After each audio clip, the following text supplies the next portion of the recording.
Bismillahirrahmanirrahim. Assalamualaikum warahmatullahi wabarakatuh.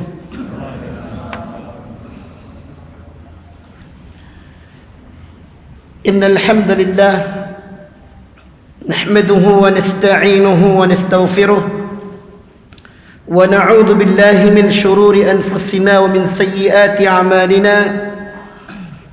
Man yahdihillahu fala mudilla lahu ومن يضلل فلا هادي له. أشهد أن لا إله إلا الله وحده لا شريك له وأشهد أن محمدا عبده ورسوله.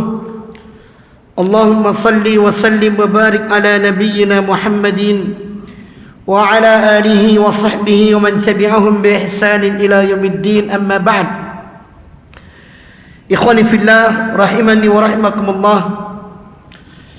Kembali kita bermajlis ilmu dan kembali pula kita bermunajat kepada Allah Subhanahu wa taala. Semoga Allah melimpahkan taufiknya dalam majlis yang penuh berkah ini.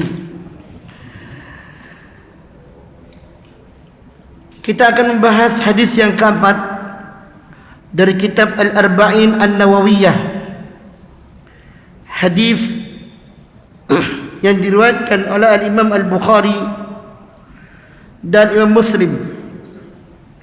Disebutkan an Abi Abdurrahman Abdullah bin Mas'ud radhiyallahu anhu, dari Abu Abdurrahman Abdullah bin Mas'ud radhiyallahu ta'ala anhu, dia berkata, haddatsana Rasulullah sallallahu alaihi wasallam wa huwa as-sadiqul masduq, telah bercerita kepada kami Rasulullah Muhammad sallallahu alaihi wasallam, dan beliau adalah orang yang benar, orang yang jujur, orang yang dibenarkan.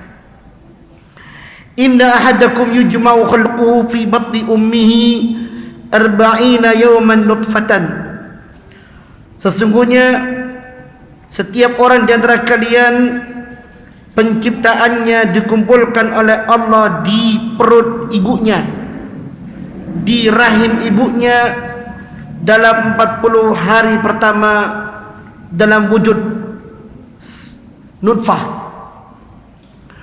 Thumma yakunu 'alaqatan mithla dhalik. Kemudian dari nutfah pada 40 hari pertama itu berubah menjadi 'alaqah pada 40 hari yang kedua. Thumma yakunu mudghatan mithla dhalik. Kemudian dia berubah menjadi mudghah pada 40 hari yang ketiga. Thumma yursal ilaihi al-malak. Kemudian diutuslah kepadanya malaikat pada mudghah, yaitu segumpal daging tadi. Diutuslah kepada segumpal daging seorang malaikat. Fayanfukhu fihi ruh. Maka malaikat itu meniupkan pada segumpal daging itu ruh. Wa yu'maru bi arba'i kalimatin. Dan malaikat ini diperintahkan oleh Allah untuk menulis 4 perkara. Bikatbi rizkihi, disuruh menulis tentang rezekinya mudghah ini, segumpal daging yang menjadi cabang bayi. Kemudian wa ajalihi, disuruh menulis tentang ajalnya. Wa amalihi, dan disuruh menulis tentang perbuatan-perbuatannya. Wa syaqiyyun aw sa'idun, dan disuruh menulis tentang kegembiraan dan kesusahannya. Fa wallahi alladzi la ilaha ghairuh, maka demi Allah yang tidak ada Tuhan yang berhak disembah kecuali Dia semata, kata Rasulullah. Inna ahadakum la ya'malu bi amali ahli al-jannah hatta ma yakuna bainahu wa bainaha illa zira'. Sesungguhnya bisa jadi seorang di antara kalian beramal dengan amalannya penduduk surga hingga tidak ada jarak antara dia dengan surga kecuali cuma sehasta. Fa yasbiqu alaihil kitab, akan tapi tulisan takdir kepadanya telah mendahulinya. Fa ya'malu bi amali ahli nar, lalu dia pada akhir hidupnya itu melakukan amalan penduduk neraka. Fa yadkhuluha, akhirnya dia pun terjerumus dalam neraka tersebut. Yang selanjutnya, wa inna ahadakum la ya'malu bi amali ahli nar. Bisa jadi salah seorang di antara kalian berbuat seperti perbuatan ahli neraka dalam hidupnya. Hatta ma yakuna bainahu wa bainaha illa dhira'. Hingga tidak ada lagi antara dia dengan neraka tersebut jarak kecuali cuma sehasta.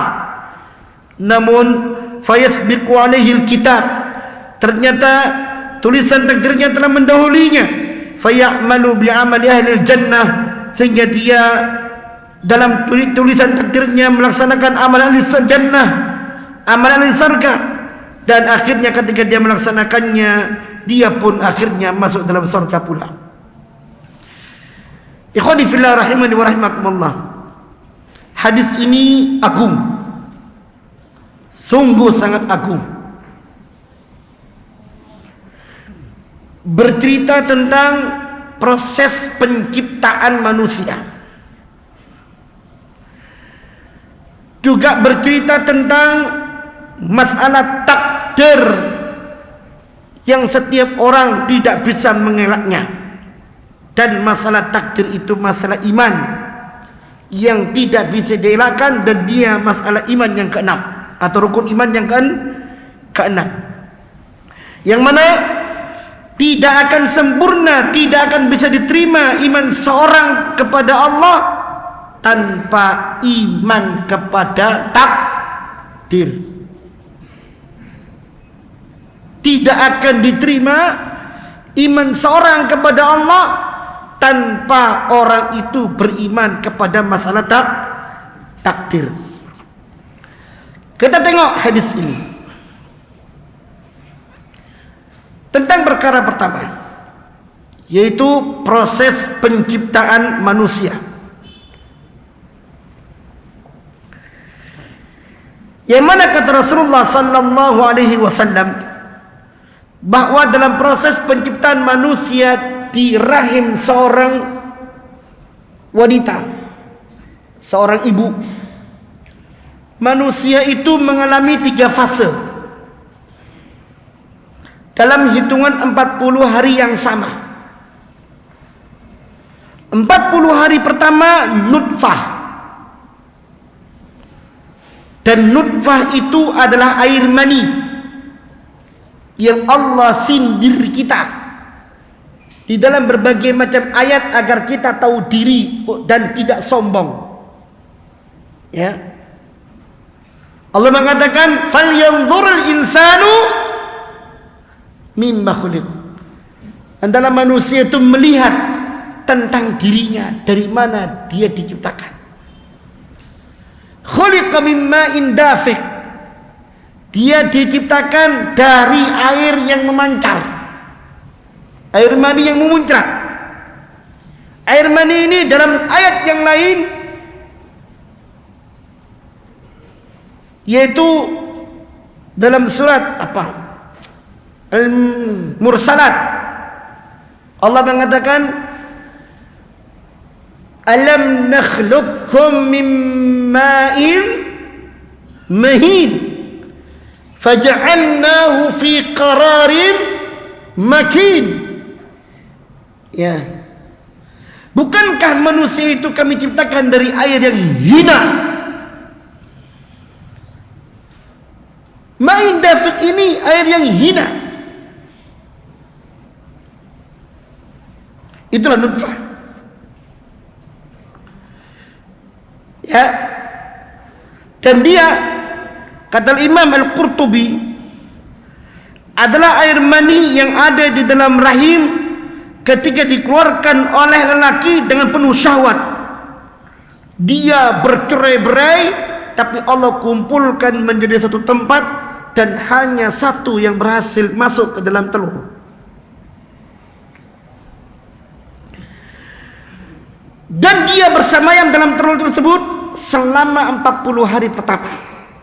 Maka dinamakan nutfah. Ya, dinamakan nutfah. Kemudian berubahlah nutfah ini pada fase 40 hari kedua. Mulai dari awalnya hingga matangnya. Apa berubahnya? Alaqah, segumpal darah. Segumpal darah ini dikatakan alaqah karena dia bergantung. Telur ketika dibuahi dia jatuh dari saluran eforium, masuk ke rahim, nempel di dinding rahim, pelek, dia menggantung. Makanya dikatakan alaqah. Bentuknya merah, segumpal darah, ya, bertahan sampai 40 hari. Dan kadang-kadang jatuh, terjadi keguguran, tidak kuat, menggantungnya nggak kuat. Ketika dia bertahan, masuk pada fase 40 hari yang ketiga, menjadi mudghah, segumpal daging. Dan segumpal daging ini bisa jadi dia sudah mulai berbentuk, ya, sehingga pada fase terakhir 40 hari itu ditiupkannya ruh melalui malaikat yang diutus oleh Allah Subhanahu wa ta'ala. Maka bergeraklah dia, jantungnya berdetak, dia mulai bergerak, ada ruh di dalamnya, ya, ada ruh. Nah, tatkala dia sudah bergerak, ada ruh yang telah ditiupkan dalamnya atas perintah Allah kepada malaikat tersebut yang meniupkannya ruh kepadanya. Allah memerintahkan kepadanya untuk menulis perkara, rezekinya, ajalnya, perbuatannya, senang susahnya, ya. Ini pasti berjalan pada manusia. Ini pasti berjalan pada manusia. Tidak akan manusia itu kembali kepada Allah sebelum semua ini tuntas. Tidak akan manusia itu kembali kepada Allah sebelum ini semuanya ini tuntas. Dan ini rahasia Allah, ya.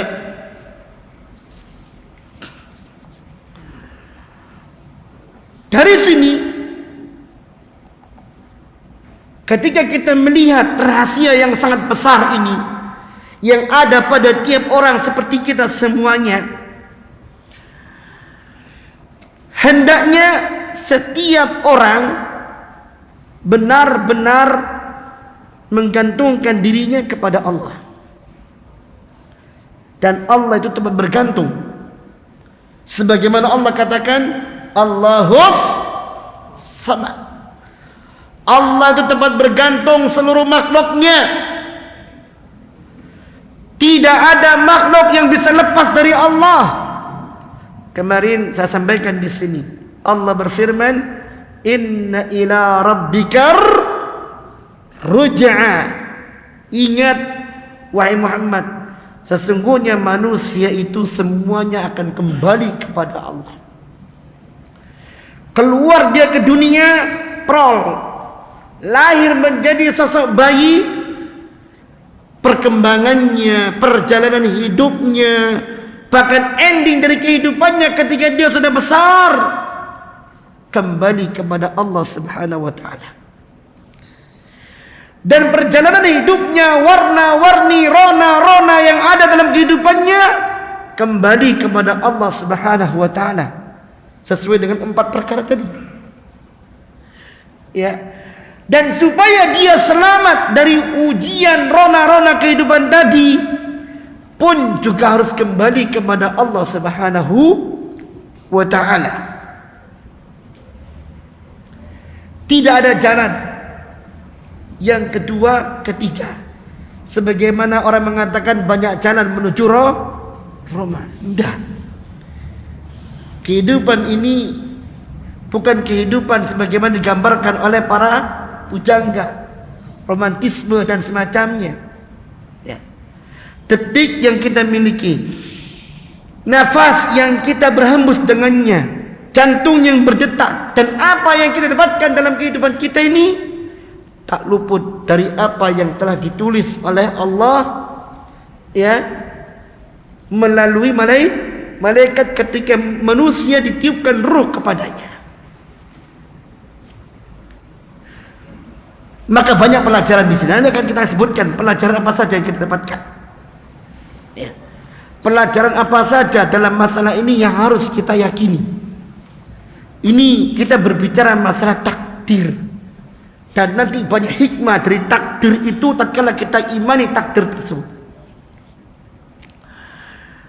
Lalu kemudian ma'asyiral muslimin, Rasulullah sallallahu alaihi wasallam mengatakan, wa inna ahadukum la ya'malu bi amali ahli al-jannah hatta ma yakuna bainahu wa bainaha illa dhira' fayasbiqu alaihi al-kitab fayamalu bi amali ahli an-nar fayadkhuluha. Bisa jadi orang itu dalam hidupnya awal-awalnya dia beramal seperti amalnya penduduk surga, solatnya, sedekahnya, baktinya, masya Allah, agamanya mulia. Akan tapi ternyata ilmu Allah mendahuluinya. Allah itu maha mengetahui. Allah itu sempurna. Sesuatu yang sempurna artinya tiada batas. Kalau kita membatasi ilmunya Allah, Allah tidak sempurna. Ini yang harus kita ketahui. Allah itu ilmunya maha sempurna, mengetahui apa yang telah terjadi, mengetahui apa yang sedang terjadi, bahkan apa yang akan terjadi. Dan tentunya ini semua ada hikmah besar, yang semua kembali kepada kita, bagaimana kita bersikap menempatkan diri sebagai hamba Allah. Ya, orang itu beramal seperti amalnya penduduk surga. Sampai-sampai kata Rasulullah, hingga tidak ada jarak antara dia dengan surga kecuali cuma sehasta, tinggal satu langkah. Namun apa yang terjadi? Allah mengetahui nasib orang ini, sehingga Allah tulis dalam catatan takdirnya, orang ini tertulis sebagai penduduk neraka. Akhirnya ketika dia tinggal sehasta, dia pun kemudian melakukan perbuatan penduduk neraka, yang itu akhirnya dia masuk neraka, bukan masuk surga. Sebaliknya, wa inna ahadakum la ya'malu bi amali ahli an-nar hatta ma yakuna bainahu baina illa dhira'. Bisa jadi orang itu di awal hidupnya dia melakukan perbuatan seperti penduduk neraka, penduduk ahli neraka. Minum khamar, judi, zina, ya, riba, semua. Salat ditinggalkan. Dia beramal seperti amalnya penduduk neraka. Na'udzubillahi min dzalik. Hingga tidak ada jarak antara dia dengan neraka itu tinggal sehasta. Namun ternyata Allah mengetahui akhir orang ini taubat. Akhirnya orang ini pun melaksanakan amalan penduduk ahli surga. Dia bertobat dari perbuatan dustanya. Dia melaksanakan amal-amal soleh yang kemudian menghapuskan kesalahannya. Dia mati, akhirnya dia masuk surga. Di sini ikhwan, rahasia besar. Tidak ada orang yang bisa menjamin tentang kelangsungan hidupnya. Besok mau jadi apa? Besok mau dapat apa? Allah katakan dalam surat Luqman, ya, dalam surat Luqman Allah katakan di akhir-akhir ayat tersebut, wa ma tadri nafsum madza taksibu ghada. Tidak ada satu jiwa pun yang tahu apa yang akan mereka dapatkan besok. Orang boleh berencana, orang boleh kemudian menyusun persekutuan, mencari dukungan, ya, semua sudah tersiapkan. Tapi Allah katakan, wa ma tadri nafsun madza taksibu ghada.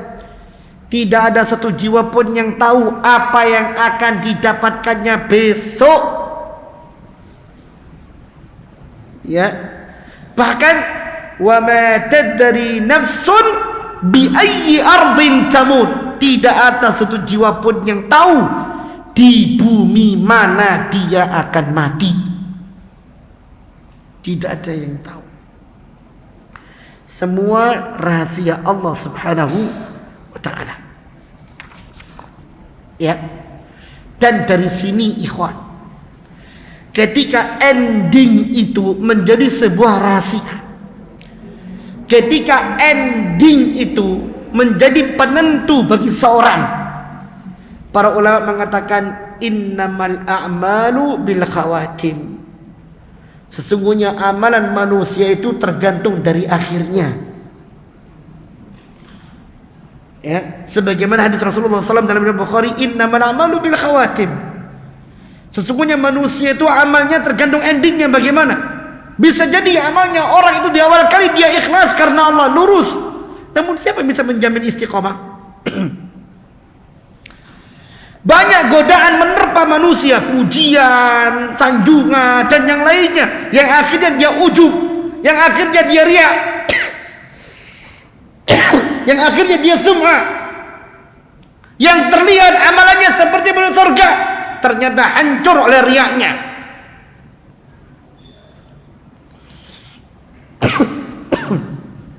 Ini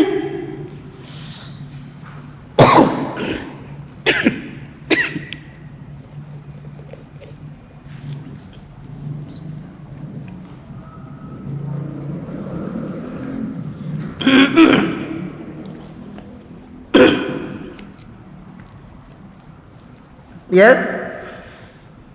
Maka dari itu melihat perkara ini,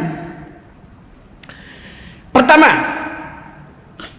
seorang yang dia telah lurus di jalan Allah tidak boleh dia terperdaya oleh amalnya. Tidak ada orang yang baik di sini kecuali aku. Kalau bukan karena aku masjid ini enggak jadi. La ya ikhwan. La wallahi la. Tidak boleh. Jangan sampai orang itu hancur amalnya karena maghrur. Dia tertipu oleh amalnya sendiri. Ada riya, ada ujub, ada sum'ah. Zahirnya terlihat seperti orang yang baik. Allah mengetahui batinnya. Faya'malu bi'amali ahli nar fayadkhuluha. Dia berbuat seperti amalan penduduk neraka, dia pun akhirnya masuk neraka itu. Belum lagi penyimpangan yang zahir. Berapa banyak orang-orang yang tadinya istiqamah lalu akhirnya futur. Tahu futur? Tidak bergairah. Tadinya rajin sholat malam, tadinya rajin puasa, tadinya rajin sedekah. Muncul kemudian godaan dari sana sini, futur dia. Futur. Tidak ada gairah sholat malam, tidak ada gairah untuk berpuasa, tidak ada gairah untuk bersedekah, tidak ada gairah baca Al-Quran, tidak ada gairah untuk menuntut ilmu. Akhirnya endingnya habis di situ. Na'udzubillahi min dzalik. Ini peringatan buat kita yang sudah baik di jalan Allah agar waspada dan terus istiqamah dan terus memperbaiki diri, berupaya untuk selalu istiqamah. Demikian pula mensucikan hati, jangan ujub, jangan riya, jangan sum'ah. Demikian pula hadis ini memberikan harapan kepada setiap orang yang mungkin ada terjerumus dalam perbuatan-perbuatan yang dilarang, agar mereka tidak berputus asa dari rahmatnya Allah Subhanahu wa ta'ala. Kenapa? Rasulullah mengatakan bisa jadi orang itu amalnya melakukan perbuatan-perbuatan seperti perbuatan neraka, namun ternyata apa? Fayasbiqu alaihil kitab, ternyata catatan Allah untuknya dia di surga. Fayamalu bi'amali ahli surga, dia melakukan amalan-amalan penduduk surga. Fayadkhuluha, akhirnya dia masuk surga. Siapa tahu berapa banyak kita saksikan dalam kehidupan kita, orang yang tadinya maling, orang yang tadinya pembunuh, orang yang tadinya durjana dan semacamnya, minum khamr, ya. Sampai-sampai maaf, ada yang mengatakan, Ustaz, saya ini hidup dengan maksiat, tidur dengan maksiat, dibangunkan oleh maksiat. Bayangkan, hidup saya ini dosa, tidur dengan dosa, dibangunkan oleh dosa. Tobat. Tobat. Full tato. Ya. Tidak ada centeng di kota itu yang melainkan akan keder kalau disebutkan namanya. Tobat. Masya Allah. Ini harapan untuk mereka. Dan sekaligus pula ini berita ancaman bagi orang yang telah istiqomah di jalan Allah Subhanahu wa taala. Itulah hikmahnya. Agar jangan sampai kita kemudian terpedaya dengan apa yang telah kita lakukan. Kemudian ma'asyiral muslimin rahimani wa rahimakumullah. Disebutkan oleh para ulama, sungguh hadis ini memiliki pelajaran yang sangat agung. Dan kalau seandainya dicerna dengan baik, maka sungguh orang yang mencernanya, orang yang memahaminya, orang yang betul-betul berusaha untuk mengerti tentangnya akan mendapatkan hikmah yang besar. Dan kata Rasulullah sallallahu alaihi wasallam,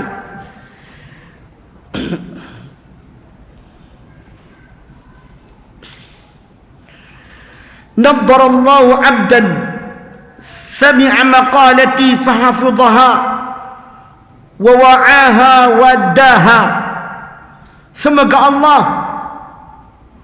memberikan sinar, artinya menjayakan, memberikan petunjuk kepada seorang hamba yang mendengar hadisku, lalu dia menjaganya, menghafalkannya, lalu dia memahaminya dan melaksanakannya. Ya. Dan berapa banyak orang yang mendengar lebih paham daripada orang-orang yang menyampaikan. Berapa banyak orang-orang yang mendengar lebih paham daripada orang-orang yang menyampaikan. Karena apa? Karena hikmah, karena taufik yang Allah berikan kepada orang yang mendengar. Bisa jadi orang yang mendengar, orang menyampaikan hanya sekedar menyampaikan, tetapi orang yang mendengar dengan hati yang suci, dengan jiwa yang tulus, dengan mohon petunjuk kepada Allah Subhanahu wa taala, mereka lebih mendapatkan hikmah dan pelajaran yang besar dari hadis-hadis Rasulullah SAW daripada orang yang sekedar membacanya. Dan seandainya kalau kita mendengarkan hadis ini, sungguh kalau kita kupas banyak pelajaran yang besar yang kita ambil dalamnya. Pertama, hadis ini mengajarkan kepada kita tentang asal muasal penciptaan kita. Ada hikmah besar dari penciptaan tersebut yang Allah katakan dari mani. Pertama, agar manusia ini tahu diri. Betapapun tingginya manusia itu, pangkatnya, harkat martabatnya, betapapun melimpah dunia yang dimiliki oleh orang tersebut, betapapun dia diagungkan oleh bawahannya, tetap sebenarnya dia tidak ada bedanya dengan yang lain. Sama-sama diciptakan dari setetes mani. Maka tidak ada orang berdarah biru yang kemudian harus diagungkan dan yang lainnya harus sungkem-sungkem. Semua sama. Ya. Semua sama. Rasulullah sallallahu alaihi wasallam beliau mengatakan, "Ana sayyidu waladi Adam wala fakhr." Aku adalah anak keturunan Adam yang paling mulia, namun aku tidak membanggakan itu semua. Ya. Allah mengatakan di dalam surah Al-Kahfi surah 10, "Qul," katakanlah Muhammad, "Innama ana basyarun mislukum." Aku ini manusia seperti kalian, diciptakan dari setetes air mani. Yang membedakan adalah apa? Yuha ilayya, aku dapat wahyu. Sehingga tidak ada unsur ketuhanan yang melekat pada diri Rasulullah. Tidak ada. Beliau mendapatkan wahyu sampai Rasulullah mengatakan apa? La tatruni kama atratin nasara Isa bin Maryam. Jangan kalian sanjung, jangan kalian puji aku sebagaimana pujian sanjungan kaum Nasrani kepada Isa putra Maryam. Dikatakan anak Tuhan, ya, atau hal yang lainnya. Apa kata Rasulullah? Fa innama ana abdun. Aku ini cuma seorang hamba sebagaimana manusia yang lainnya. Kalau mau memujiku, Abdullah wa rasuluh, hamba Allah dan rasulnya. Dan Al-Quran mengatakan, inna akramakum indallahi atqakum. Orang yang paling baik di antara kalian, paling mulia di antara kalian di sisi Allah adalah orang yang paling bertakwa. Bukan karena hartanya, bukan karena gelarnya, bukan karena keturunannya dan yang lainnya. Ya, itu hal tambahan yang melekat. Tetapi yang Allah nilai sejauh mana ketakwaan itu ada dalam hati. Dalam hadis Muslim, Rasulullah SAW mengatakan, innallaha la yanzuru ila suwarikum wala ila amwalikum walakin yanzuru ila qulubikum wa amalikum. Allah Subhanahu wa taala tidak melihat kepada bentuk rupa kalian, berkulit putih atau berkulit hitam, bermata sipit atau berhidung mancung. Enggak. Ya, enggak. Wala ila amwalikum. Allah pun tidak melihat kepada harta kalian, yang kaya atau yang miskin. Yang kaya aja tenggelamkan kok korun itu. Ya. Terus bagaimana? Walakin yanzuru ila qulubikum wa amalikum. Allah melihat kepada hati kalian dan amalan kalian. Ini para jemaah. Maka jangan sampai kita tertipu dengan apa yang ada pada diri kita. Semua yang Allah berikan pada kita berupa kenikmatan itu titipan, itu ujian yang nantinya juga akan diambil oleh Allah. Bersamaan Allah mengambil kita, mengembalikan kita kepadanya. Inna ila rabbikar ruja'. Kalian akan kembali kepada Allah Subhanahu wa ta'ala. Maka dari itu, andai kata manusia itu dihadapkan pada kesusahan, kesusahan itu sudah ditakdirkan oleh Allah. Andai kata manusia dihadapkan pada kesenangan, kesenangan itu sudah ditakdirkan oleh Allah. Tinggal manusia ini menempatkan posisinya. Apakah keadaan-keadaan yang ada pada dirinya benar-benar bisa disikapinya dengan bijak? Ketika susah dia bersabar, ketika senang dia bersyukur, atau dia malah menjadi orang yang lupa daratan? Berapa banyak orang-orang ketika sabar, ketika dia dalam keadaan susah, dia murka. Ketika diberi oleh Allah kenikmatan, dia pun lupa daratan. Na'udzubillah tsumma na'udzubillah. Ini semuanya ujian dari Allah Ta'ala. Ini pelajaran yang besar yang kita harus pahami. Kemudian ma'asyiral muslimin rahimani wa rahimakumullah, dari hadis ini pula ada pelajaran bahwa al-a'mal sababu dukhulil jannah awin nar. Rasulullah mengatakan amal itu merupakan sebab yang menjadikan orang itu bisa masuk surga atau neraka. Ada ungkapan yang lain, orang masuk surga dengan rahmatnya Allah. Maka penjelasannya adalah rahmat Allah itu akan didapatkan melalui amal soleh yang manusia lakukan. Maka Allah merahmatinya. Andai tidak ada amal soleh yang manusia lakukan, sulit bagi Allah memberikan rahmatnya kepada orang tersebut. Hadis ini mengatakan yang kita pelajari tadi, bisa jadi orang itu awalnya berbuat seperti perbuatan di surga, sehingga tidak ada antara dia dengan surga kecuali jarak sehasta. Namun amal akhirnya ternyata dia melakukan amalan penduduk neraka, akhirnya dia masuk neraka. Sebaliknya ada orang yang amalnya sepanjang hidupnya amalan orang-orang penduduk neraka, tetapi di akhirnya dia melakukan amalan penduduk surga, akhirnya dia masuk surga. Kata para ulama, Inilah dasar yang mengatakan amal itu menjadi penentu orang ini masuk surga atau masuk neraka. Maka jangan harap orang itu bisa masuk surga kalau amalnya tidak dilaksanakan. Amalan apa? Amalan penduduk surga sampai dia mati. Ya. Dan jangan harap dia bisa bebas dari neraka kalau sepanjang hidupnya dia melaksanakan amalan-amalan penduduk neraka sampai mati. Ya. Gak bisa bim salah bim.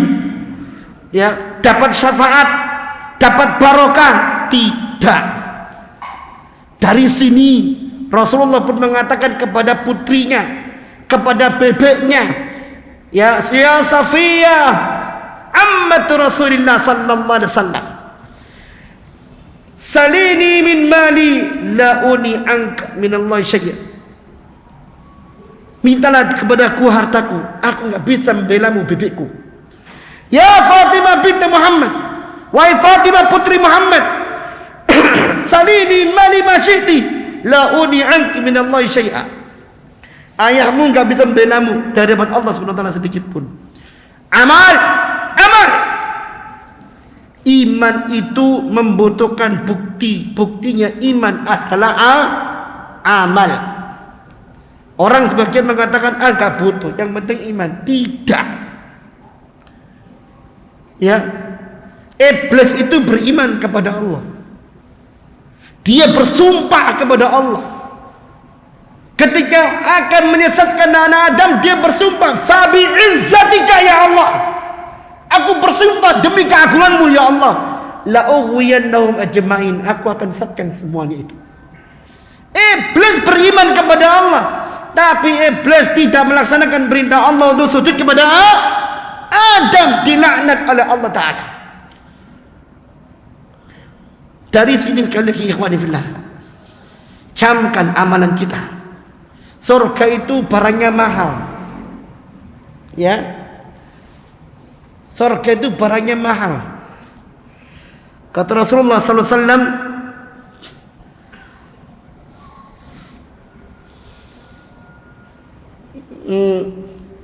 ala inna sil'atallahi hiyal ghaliyah. Ala inna sil'atallahi hiyal jannah. Ingat, sungguh barang yang ditawarkan oleh Allah itu mahal.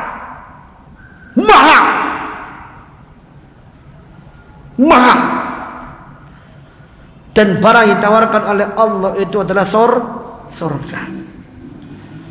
Kalau manusia ingin merasakan nikmatnya tempat eksotik berbintang 7, berapa dolar yang harus dia persiapkan?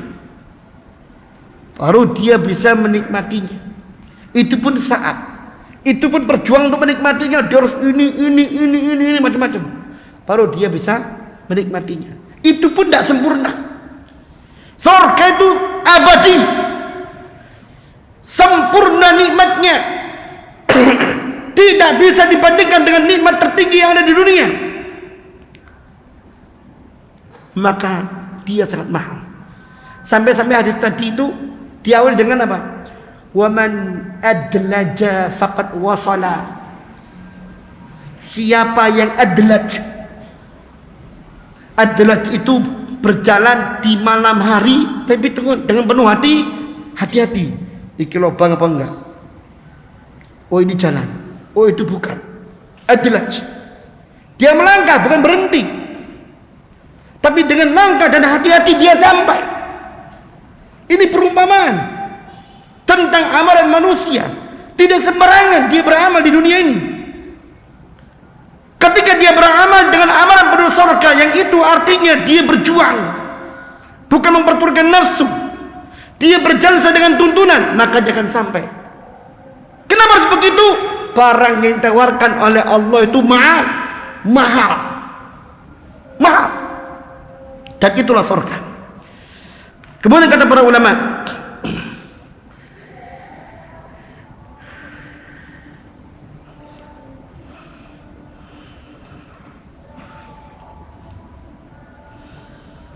bahwa inna syaqa'a was sa'adata la ya'lamuha ahadun illa Allah azza wa jalla. Ini penting ini. Ketika janin itu ditiupkan ruh, dikatakan kepada malaikat itu, tulis 4 perkara. Terakhir, wasyaqiyun aw sa'id, gembira dan susahnya dia ditulis. Artinya tidak ada yang mengetahui orang itu senang atau susah besoknya kecuali Allah. Rezeki orang itu bagaimana besoknya tidak ada yang tahu kecuali Allah. Dari sini seorang muslim, maaf mungkin yang berdarah Jawa, saya minta maaf ini ya, yang kita bahas hadis Rasulullah sallallahu alaihi wasallam. Rasulullah mengatakan tentang dirinya, Allah mengatakan tentang Rasulullah sallallahu alaihi wasallam, wa ma yantiqu anil hawa in huwa illa wahyu yuha. Tidaklah Muhammad mengatakan sesuatu dari hawa nafsunya, tapi itu wahyu yang kami berikan kepadanya. Dan yang disampaikan oleh Rasulullah SAW seperti ini: kegembiraan manusia, kesengsaraan manusia tidak ada yang tahu kecuali Allah. Maka minta maaf kepada yang masih suka wetonan, kepada yang masih suka kepada ramalan, kepada yang masih suka dukunan, ya, tinggalkan itu semuanya. Sinten jenenge? Oh, jenenge Ade. Anakmu sapa? Ari. Ojo demono apa seret rezekine. Buang ini ilmunya. Tidak ada yang tahu masalah rezeki kecuali Allah. Ya, Allah. Tidak yang tahu. Minta endok ini tidak perlu.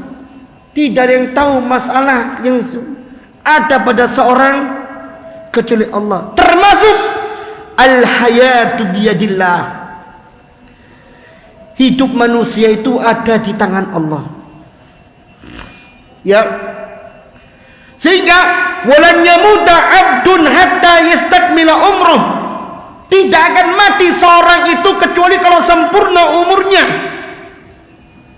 sempurna rezekinya, sempurna semua apa yang telah Allah tulis untuknya. Kalau sempurna baru mati. Baru mati. Dan dari sini seorang muslim harus menjadi orang yang optimis, pemberani, bukan menjadi sosok pesimis. Dalam hadis yang lain nanti kita akan baca juga di situ. Ya. Bahwasanya kata Rasulullah kepada Abdullah bin Abbas, kalau manusia di dunia berkumpul ngasih manfaat pada dirimu, tidak akan mungkin manfaat itu dapatkan kecuali apa yang dengan Allah takdirkan untukmu. Sebaliknya kalau seluruh manusia di dunia berkumpul untuk memberikan madarat, tidak akan mungkin madarat menimpa dirimu kecuali dengan apa yang telah Allah tulis untukmu. Tidak ada tambahan, tidak ada yang mengurangi. Tidak ada sesuatu yang terjadi pada manusia di luar konteks yang telah ditulis oleh Allah Subhanahu wa taala. Ini iman. Ya, silakan azan dulu.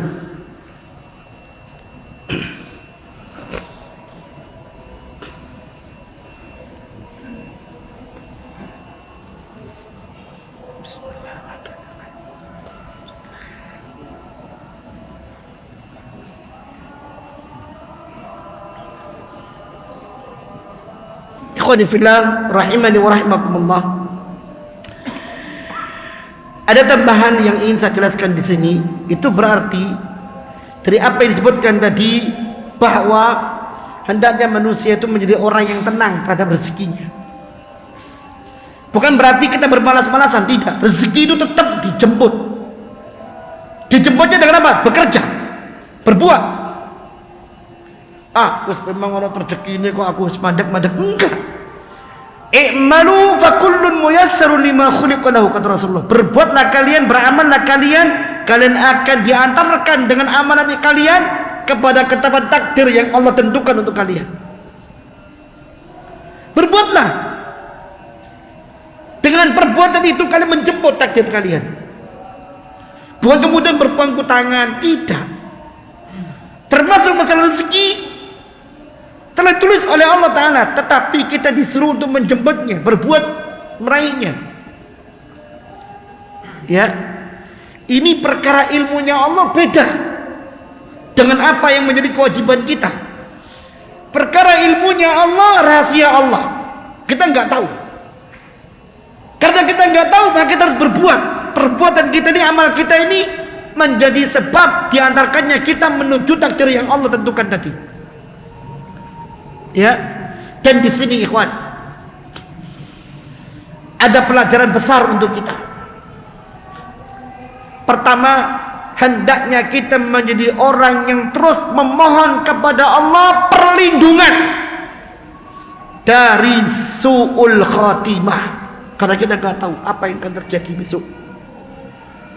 Ya, bisa jadi pakai HP, ya, berselancar maya, mate elek, naudzubillah min dzalik. Ya, jangan pernah merasa aman. Demikian pula di sini ada pelajaran besar untuk kita, agar kita terus berdoa kepada Allah, minta sabat istiqomah. Makanya Rasulullah SAW selalu berdoa apa? Ya muqallibal qulub, tsabbit qalbi ala dini. Ini. Nah, sekarang muncul satu masalah.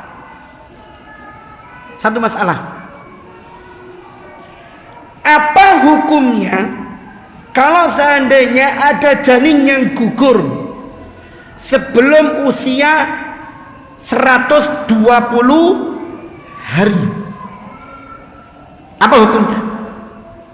Orang hamil, ya, ternyata dia keguguran sebelum usia 120 hari, sebelum ditiupkannya ruh. Kalau itu terjadi, maka dianggap darah nifas, ya, darah keluar.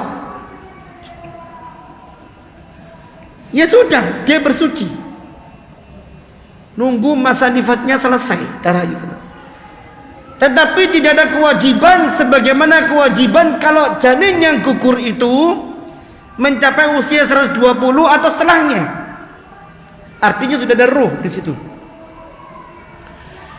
Kalau sudah ada ruh atau usia 120 tahun, 120 hari ke atas, dia kemudian gugur, maka yang harus dilakukan oleh orang tua, ngasih nama janin itu sesuai dengan apa yang diindikasi, laki atau perempuan, kemudian disolati, dikuburkan. Tidak hanya itu, dia kalau diberi rezeki oleh Allah, dia harus mengakikoi. Ya, ini penting ini. Kalau laki 2 kambing, kalau perempuan 1 kambing. Ustadz mati misalnya, ya gak apa-apa, dia akan menjadi pelindung anda nanti di hari kiamat. Ya, dia akan masuk surganya Allah Ta'ala, dia akan memberikan syafaat kepada orang tuanya, ya, dan minta kepada Allah pengganti yang lebih baik. Ini penting ini untuk kita kemudian pahami. Barakallahu fikum. Ada pertanyaan, silakan. Ya.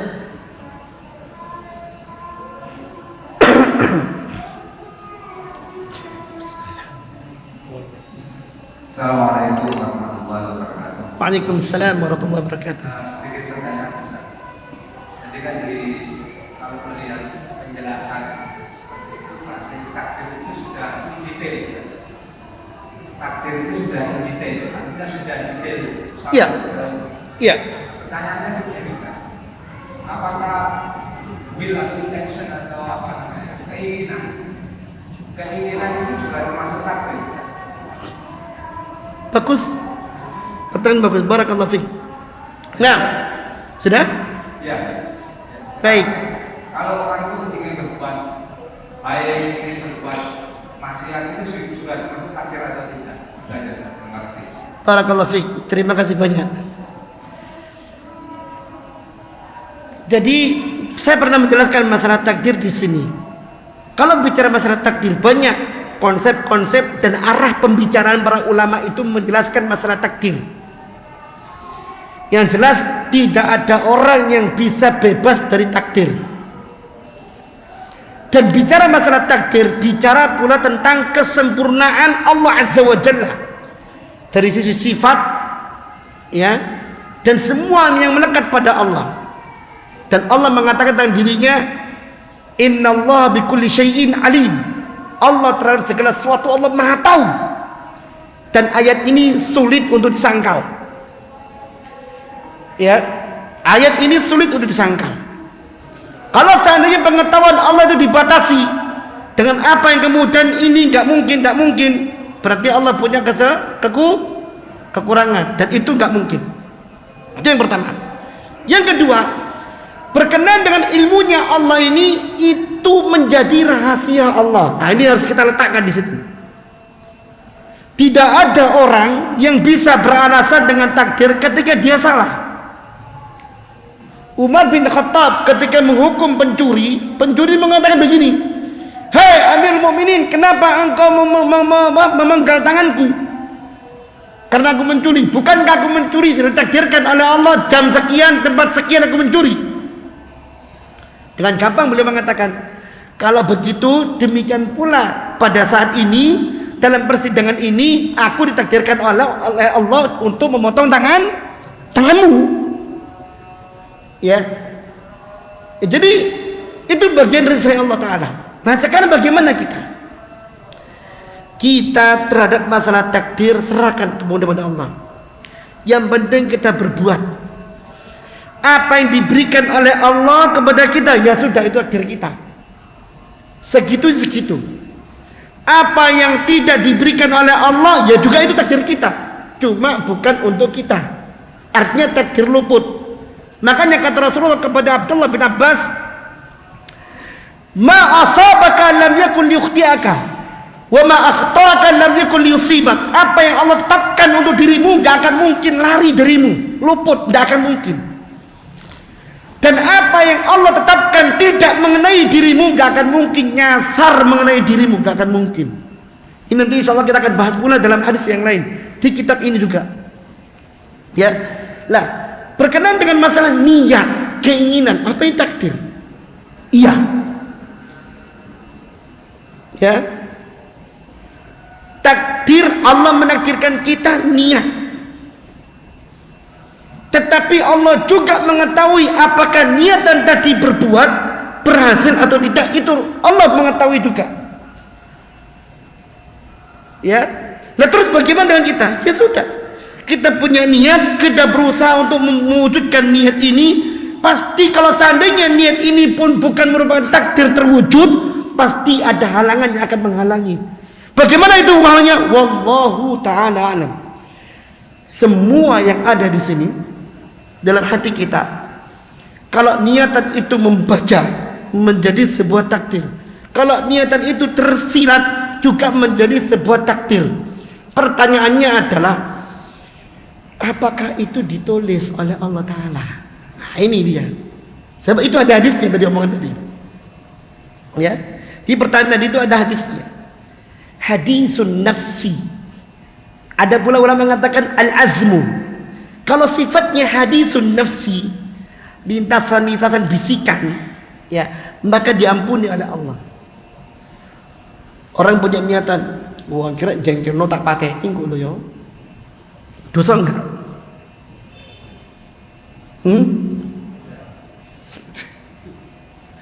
Sekedar lintasan tidak ditulis oleh Allah Taala. Tetapi kalau sudah kemudian menjadi azam, awas ya, tak sikat sesuk orang ngajar ya, tak enteni nang kene biar aku besok. Ditulis satu ya, maaf, enggak ditulis, maaf, belum ditulis. Kalau kemudian kita melakukannya, ditulis satu. Kalau dia meninggalkannya, ditulis satu pahala. Ini berkenaan dengan hadisun nafsi yang dikatakan oleh penanya tadi. Niat bagaimana Ustaz? Niat itu dibahas. Kalau dia sekedar niatan yang hadisun nafsi, bagaimana? Kalau dia berkaitan dengan niat yang azm, bagaimana? Dilihat baik buruknya. Kalau dia baik azmnya mendapat satu pahala, kalau dilaksanakan 10 kali lipat pahalanya. Kalau dia telah azmnya buruk, ya belum ditulis. Kalau dia melaksanakannya satu keburukan, kalau dia meninggalkannya satu pahala. Dan ini termasuk di antara rahmatnya Allah untuk kita semuanya. Begitu. Bisa difahami Mas?